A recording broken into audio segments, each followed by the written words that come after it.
longevity, why productive, to get literally, it's like you've been to my house. Paradox of choice. It's called the paradox of choice. It's a real thing. Give yourself less choice. The clues in the name is loungewear, so you're going to be feeling loungy. Oh, she had to ask. I did. I want to know.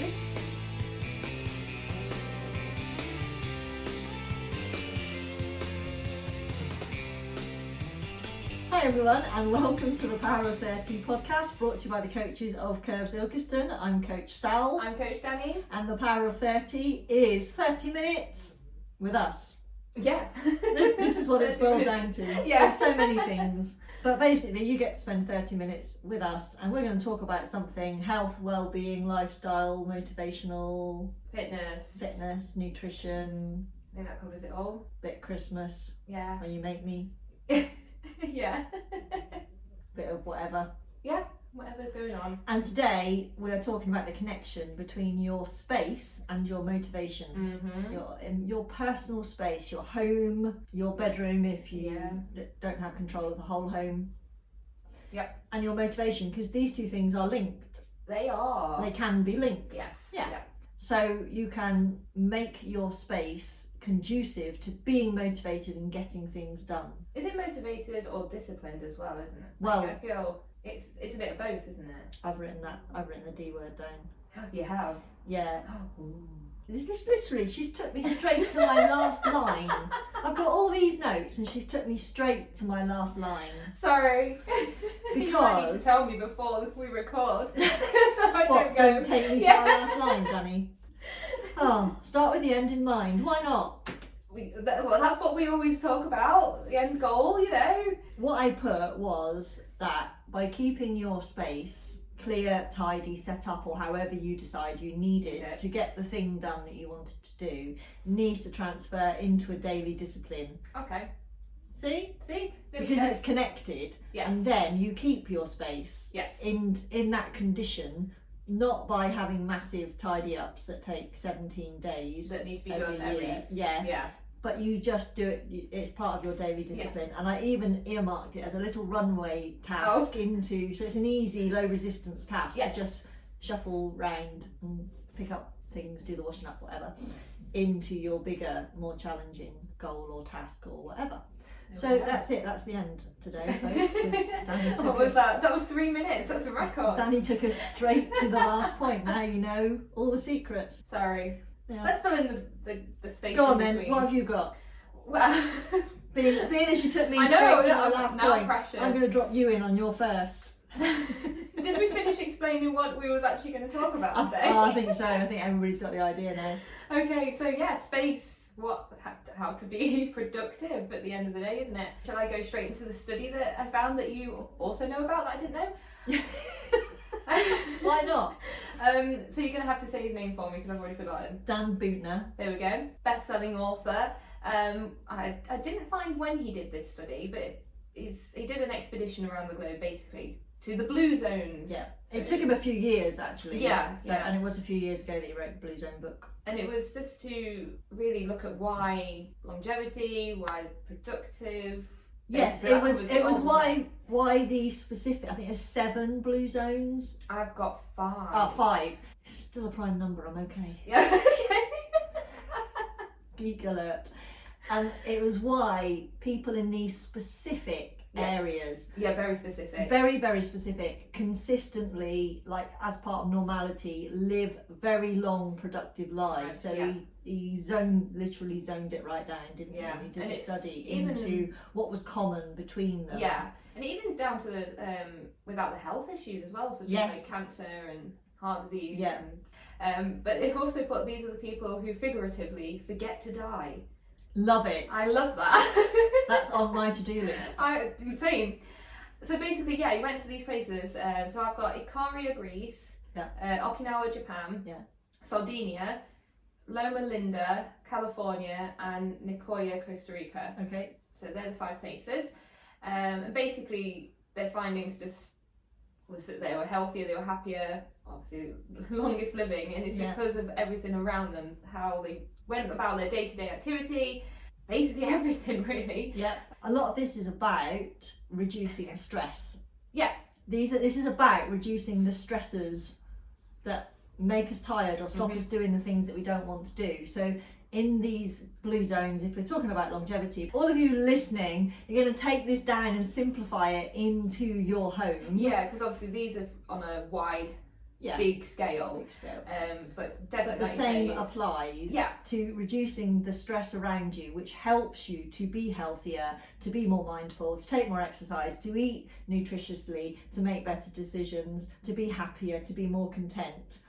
To be all of it. All of those things, and this is what he discovered. I'm just going to list the things that had an impact on them being able to be longest living, I guess. So the terrain, architecture, so both of those could definitely be simplified to just your environment anyway. Yes. Physical items, again, something we can all have. So was this about not having a lot of physical items or only having things that they really liked? Oh, so the example that's given here is in Okinawa, they have smaller plates. Oh yes. As opposed to big things. Also having very little as well. So yeah, also having very little around them and such to disrupt sleep and things like that. Does that help? Yep. So going back to this, peer influence. Oh, and that was it. That was the 4 main things really. Yeah. So 3 of those. So run through them again. Terrain, architecture, possessions. And peer influence. Yeah. Okay. Phew. I know. And where was it there? That was a big opener. There was one thing I read. So if anyone that doesn't know, I did go to live in Japan for 11 months. And one thing that I read, and I was like, that does make sense. Why there's no chairs? And there's very few chairs in places. This helps with them, again, being productive because they have to keep getting up because it's very uncomfortable to be on the floor for long periods of time. I like this. Yeah. I think that was the main thing that I really took from it. And I was like, yeah, that makes so much sense. That's really interesting because I hate sitting. I do. Now you all know I'm lazy. I have 2 modes: standing, or lying, lounging, reclining. Yeah, actually me as well. I find if I hate sitting. So uncomfortable. So uncomfortable. Yeah. You can see me. So I just loll. I am a loller. I am the same. On the sofa, whatever. I just sprawl. 100%. And they do, recently they've said sitting is the new smoking. And how unhealthy it is. Yeah. So that's really interesting that they don't even have chairs. Burn your chairs, folks. Imagine. Obviously they do have just going to create so much space in my house. Well, that's it. I mean, that's 2 things for them. Like, they don't have them because their space isn't as big as ours. I mean, our houses aren't like the biggest in the world, but we have space for things like chairs. If you go to Japan, a lot of those houses don't. You don't have the space to put chairs and tables around. So it is a sit on the floor situation. But they do have chairs in places, I must point that out. They do have some. They do have chairs. But yeah, and it was like every 30 minutes or so they have to get up because, 30 minutes for me was pushing it. I could never stay 30 minutes on the floor when I was out there. No, I'd have to be laid down. Yeah. Especially when you're on your knees and such. But it just makes sense, and it when you hear about other cultures, that the simple things like that, that you can incorporate into your lifestyle. So we're not really saying burn your chairs. No, but we're saying think about those chairs and how long you're there.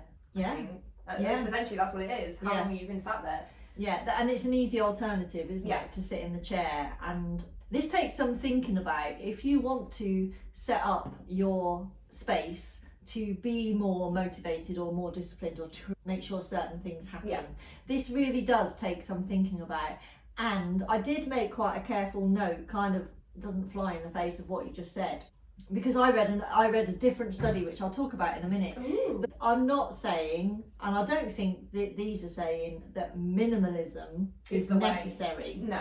So the study that I read was about an ordered environment and a disordered environment. And if you're problem solving, you want your ordered environment. And if you want creativity, then you might want a disordered environment. Yeah. Now, I think as long as those things that are disordered don't upset you, as long as those things are items that you love, that give you pleasure, that you really want to hang on to, that they're in the space and organised how you want them to be, because one person's disorganisation is another person's organisation. Yeah, exactly. It just depends how you like your stuff, doesn't it? Then that's okay. Because that's set up for you, isn't it? Because that is set up for you, yes. There's a big difference between mess, laundry, dishes, and productiveness and the things you like to have in your Yeah. home. If you're looking around and, well, you get overwhelmed and you get tired, and I've got all of these things written down as symptoms that you need to get your environment under control. Yeah. If you're looking around and you suddenly feel overwhelmed because the kitchen is such a mess and there's no space on the worktops and there's dishes to be done and gadgets that you don't use, then you're going to feel overwhelmed and not very motivated. Yeah. That doesn't mean you can't have anything on your worktops. No, of course not. Because if there's things that you like and things that you use, things that give you pleasure, then by all means go for it. But I think this is about making it as easy as possible for you to do the things that you want to do. And it can be quite simple things, but if you have to go through multiple steps, and I'll use the craft room as an idea, as an example, because I think this is something that lots of people aspire to having. Me. And you've got all these craft supplies, but it takes you so long to get anything out to do your crafting that you don't do your crafting. And so then you create this little crafting space and you organise everything, and then you find out you still don't do it.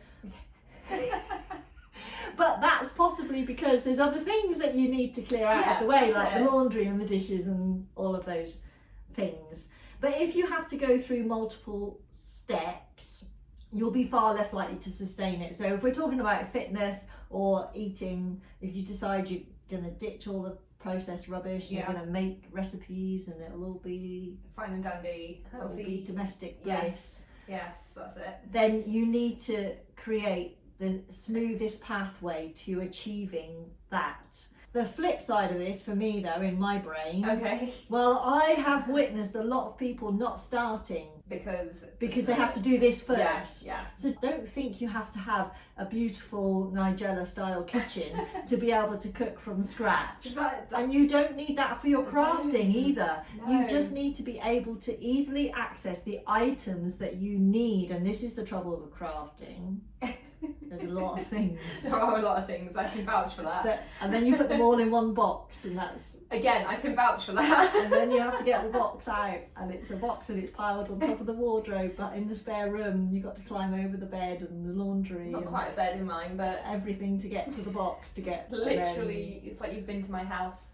That's what it's like. And I think cooking is a bit like that too. Oh yeah, definitely, because especially when you look at a recipe, I think for a lot of people it's very difficult to think outside the box of that recipe. Yes, so, for example, I agree. It's like, they say, well, you need to use this specific knife, and they're like, well, I can't do that. I used to be like that. Did you? Yes, because I'm a rule follower. Oh, see, I've always been taught not to. No, I'm colour inside the lines. Oh, well, I am that. So I'm a rule follower. So if there's a recipe and I haven't got the thing, then I can't do the thing. Can't substitute. Yeah, but I do it loads now because I learned. And I learned that off my boyfriend because he's like, oh yeah, and then throws the recipe to one side. Wings it. Wings it. And I'm like, how can you do this? That's literally how I was taught growing up. Like, with my grandma, like, cooking anything. Yeah. Something we didn't have. She's like, oh, we can substitute for this, or we'll just not use it. You don't actually need it. Dun, dun, I dun. know. So, yes, these things stop us from starting, don't they? And that's where you need to sit down and go, really, do I need that specific knife, or does this other knife do just as good a job?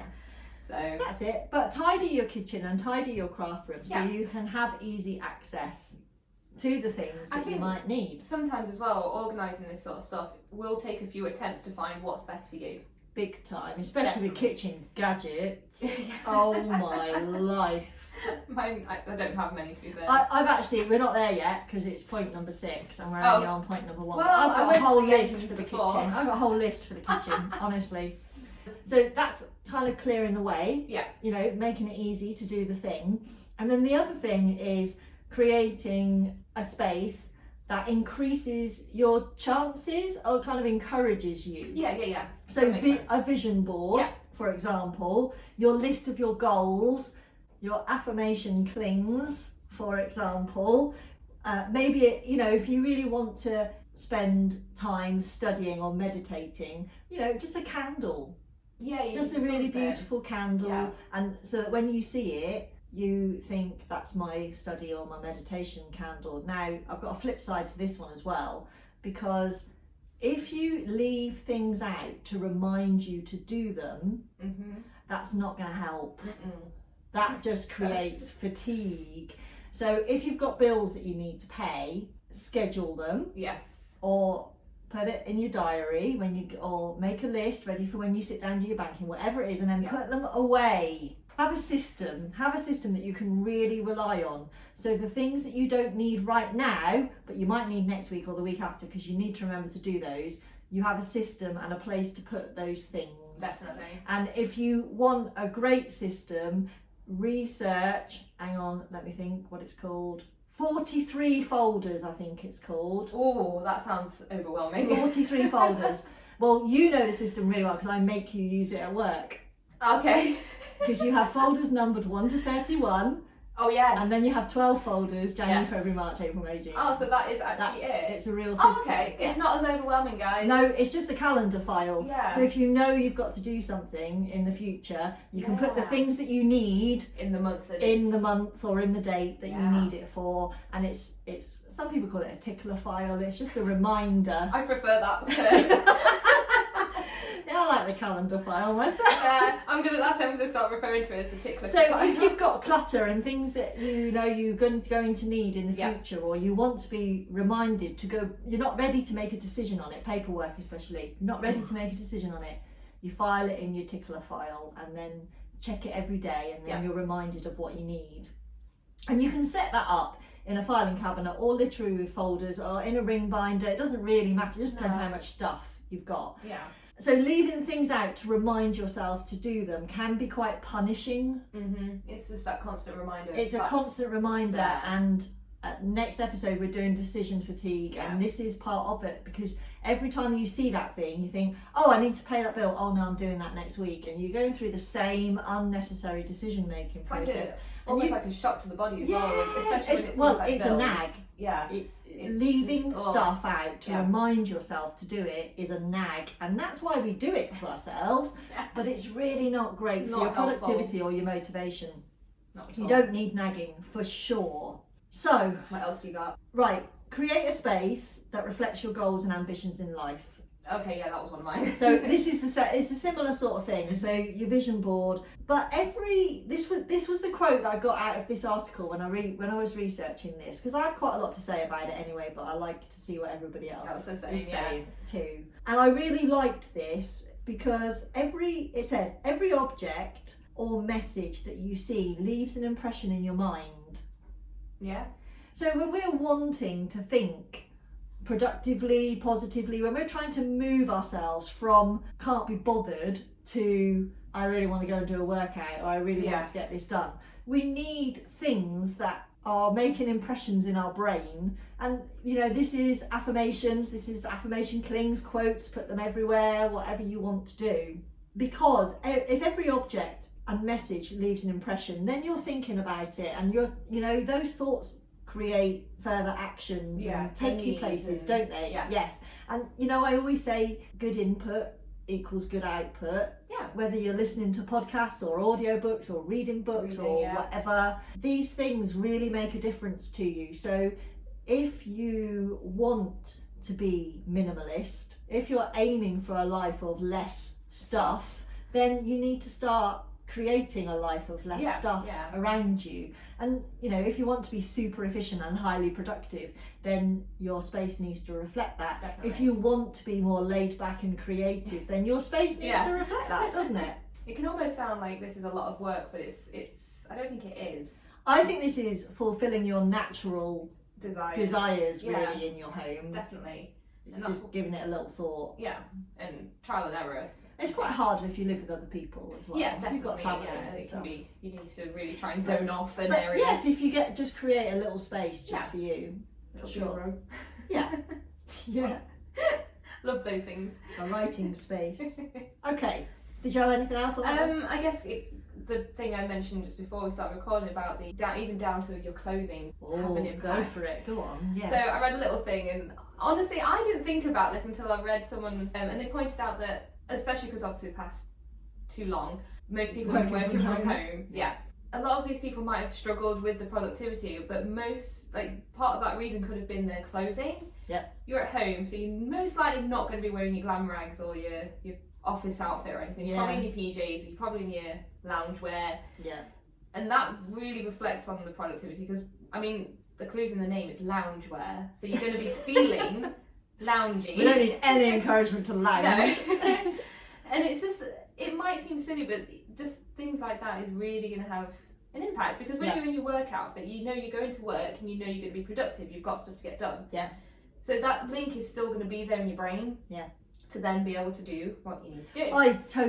I cannot confuse my work clothes and my home clothes. No. My brain is just so simplistic. Yeah. I never ever, if I've worn something to work, I'll never wear it at home, ever. I think I can't cope. I've got different deodorants for my day off. Do you? Yes, different deodorant, different perfume for my day off. Okay. Because my brain can't cope. Yeah. I just need to program myself. Like, this is a day off, this is a work day. My work clothes and home clothes aren't really much different. So how I get anything done? Well, I think we've established it sometimes. Yeah, to be fair. But honestly, it does. And I, if I do really get into my extreme, let's call it extreme loungewear, I don't want to do anything.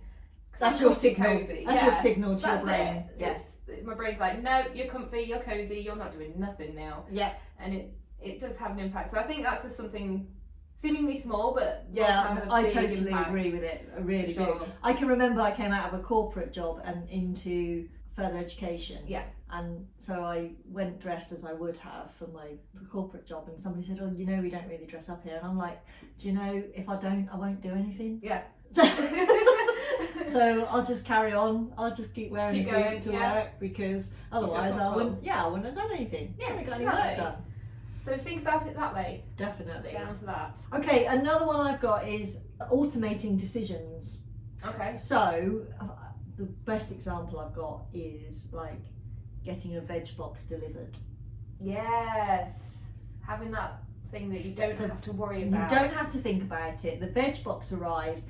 Now, this interestingly reduces your choice. So lots of people are a bit wary of veg boxes and they're afraid they won't use all of the veg. Because there might be something they that's don't like. That's the wrong mindset. Yeah. It reduces your choice. You just have to eat what you're given. You have to cook with what you're given, and it makes life easier. And I think with a veg less box, choice. You're most likely getting one of those because you want to be healthier, you want to be more nutritious, you want to find new recipes. Yeah.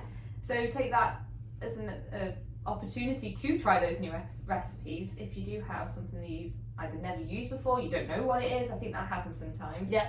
And you get presented with a vegetable and you're like, what on earth is this? You can experiment. Yeah, and it expands your knowledge in that way as well. Yeah. There was some research done with jam flavours, and they offered participants 6 different flavours of jam, and I think 33% of the people bought some of that jam, and when they offered them 24 flavours, it was like none. It's called the paradox of choice. It's a real thing. Give yourself less choice. Automate the decisions. So I've also got gym kit in a bag by the door, that kind of thing. Places to put things. Everything does need a place. I don't want to sound like my mum, but everything does need a place, because when you're tidying up, when you're trying to clear your space, when post comes in the door, when things come into your house, you need to be able to make a decision on them quickly. Yeah. If they're sat lying around, it's because you haven't made a decision on them, Yeah. and that will give you decision fatigue. Go to next week's episode if you can time travel.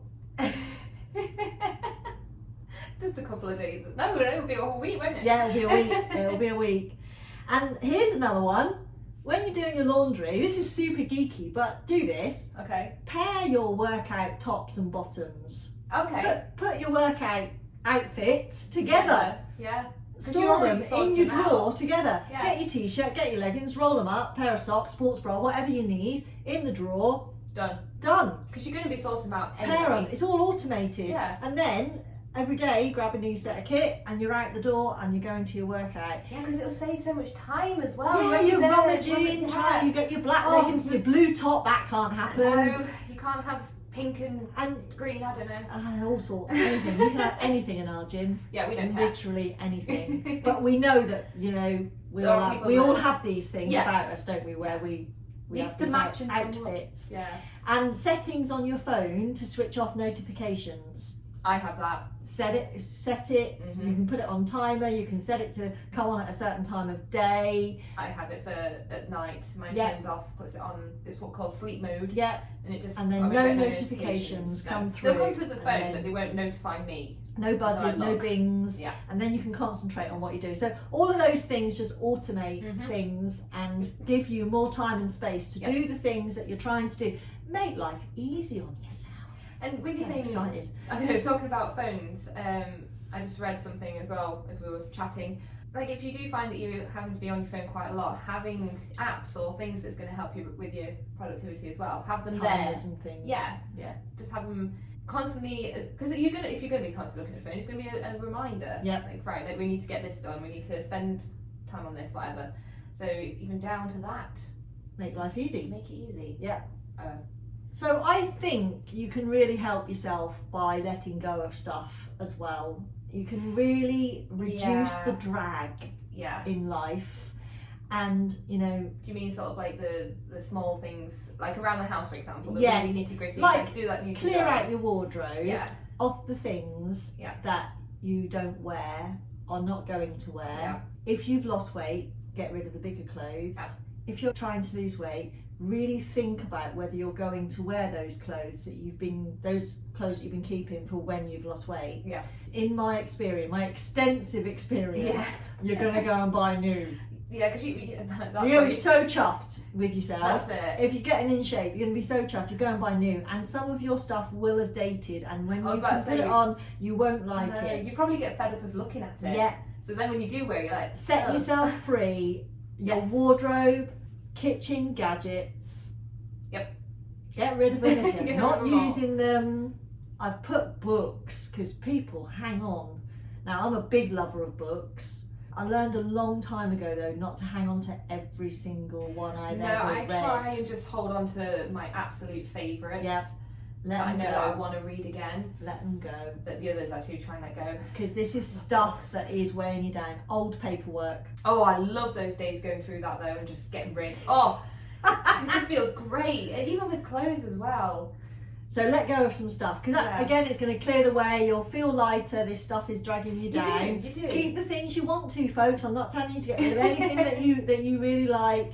Clear some stuff. Let some stuff go. Who is it that had the is it Marie Kondo? Who did the whole like hold it and if it brings you joy, keep it. Yeah. Was it her? Yeah. Thank it for its service. Yeah. Well, I don't know if you want to go that far, but like you say, you do feel much lighter. I always feel much more ready to tackle whatever I was going to do after I've done it. And specifically, I'm going to talk about kitchen fatigue. Okay, we love a kitchen today. It's just a really good example. It is because you spend a lot of time. Well, maybe you don't. I don't know. But everyone can relate to it, I think. Yeah. Do the dishes. Clear the worktops. Organise your food storage. Oh, I did that the other day. And make a list. Yep. I know I'm a geek. But I imagine if we were to ever go to your house, it would just be a list, like a wallpaper list. No, they're organised in notebooks and things. You wait till we do the decision fatigue. I've got some stuff. I make a list of my store. Oh, okay. What? The store, your food store. Right, okay. I thought you meant you like Morrison's or something. No. No, they change things around too often. Yeah. No, just of the things that you don't buy every single. So okay, yeah. You like buy your fresh food. Yeah. So we cook every day fresh from scratch. So we either have fresh food or it's pretty much condiments. Yeah. That's about it, really. So my list helps me. I keep it up to date. Yes, and then when I'm in the shop, I know, do I really need to buy mustard or have I got 18? Oh, so do you like cross it off when you've not got it in your store anymore, and then you know to buy it, or do you have a separate then shopping list? The list. Oh, she had to ask. I did. I want to know. The list has got everything that I might need on it. Okay. And if there's a number by it, that's how many I need to buy. Okay. And if there's not a number by it, I don't need to buy it. Okay. And if the number is in brackets, buy it if I see it, but don't worry if I've got too much to carry. There you go. Simple. Wow. And it's simple. Because if I don't need it, I don't want to delete it off the list, because then I might forget okay, right, that I do need it at some point, and to check I've got any in. Do you see what I mean? You know, if I delete mustard off the list, that's it, and then it runs out, it's gone forever, isn't it? And I've got to do that thinking again, and I'm lazy, and I don't want to do the thinking again. And then do you have to just keep rewriting this? Like it's on my phone. Oh, it's on your phone, so you change. Okay, right. Yeah, so then I just stand and look at the cupboard and scroll through my phone and add the numbers. Change the numbers. Okay, right. That makes because I then envisioned notebooks upon notebooks or piece of paper. Stop, please. Yeah. But a phone makes more sense. Just make a list, folks. Ignore her. Well, I think the people wanted to know. I think it's good. Do you think they did? Yeah. I'm not sure. I'm not sure that helped at all. Well, I've never heard of it done in that way, and I think actually that makes sense. That's something I could probably do. That's how my brain works. Yeah, it's good. There you go. So moving on. Gadgets, clear them out. Oh, plastic containers. Shall we talk about plastic containers? Go on. I don't like them. No, okay, right. I'll tell you what I do, and I'll tell you what I've seen someone else do, and this is a game changer, because I guarantee you have got way more plastic containers than you need. I think I have 2. Okay, because you don't like them, so you I haven't don't got like any. them. I have glass. Okay. Which are multi-purpose. Okay. Multifunctional. I know there's lots of people listening that when they open the cupboard door, all the containers fall out. Right, so I have 2 baskets. That happened with our glass ones. Yes. Okay. So maybe what? Because you got they were piled in wrong. Yeah. They're a pain, right? They are a pain. They're a real pain. That's why I don't want them. So I what did I do? Not clutter them down. I thinned mine down so I had less. The boxes fit in one basket and the lids fit in another. Okay. So the 2 things are separate. Yeah. And if I can't fit them in, then I don't keep it. Okay. And the other thing, which works really well with the glass ones, and I've seen, and I just think it's genius, is store them with the lids on. Yeah. Because then they've always. I know it doesn't seem like it doesn't seem economic on space, but it stops you having too many. Yeah. Stack them with the lids on.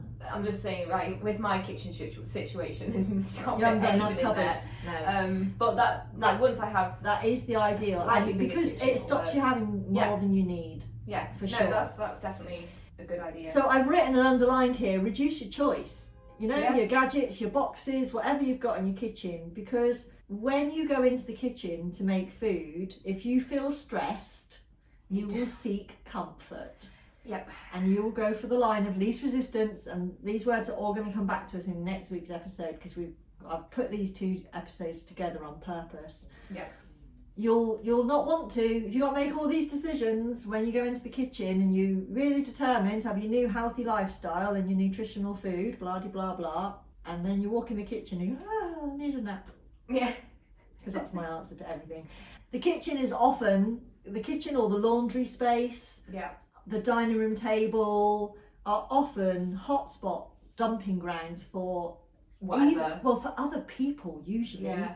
It's usually other people that drop stuff in those spots. Right, here's a tip. Put something in the way. Yeah. So if there's a little spot on the worktop where everybody dumps their stuff, get yourself a nice big bowl of fruit. Oh yeah. And put it in the way. They need to put their stuff wherever they put them. Make sure they have got somewhere to put their stuff. Yeah, otherwise they'll just find another new space. I don't know if it's by where the post goes, if it's the dining room table. It's my dining room table always. Even though we sit and eat at it, it's always stuff that I'm getting to.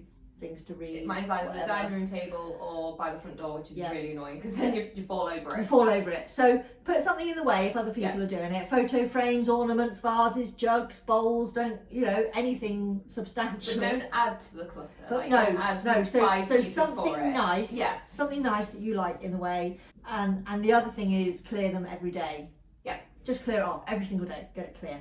Because clutter, and I mean that's mess, the stuff that you don't really like looking at, is stress. And when you're stressed, your body surges the hormones that increase cravings and hunger. Then you start to derail. You want to comfort eat. You have a reduced ability of making plans that you can commit to. I'm tired. And you know what that leads to? procrastination. Oh no! The thing we're not wanting. The thing we're To trying do to this whole- avoid. Yeah. But I don't want everybody overwhelmed thinking they've got to go and clear their kitchens out right now.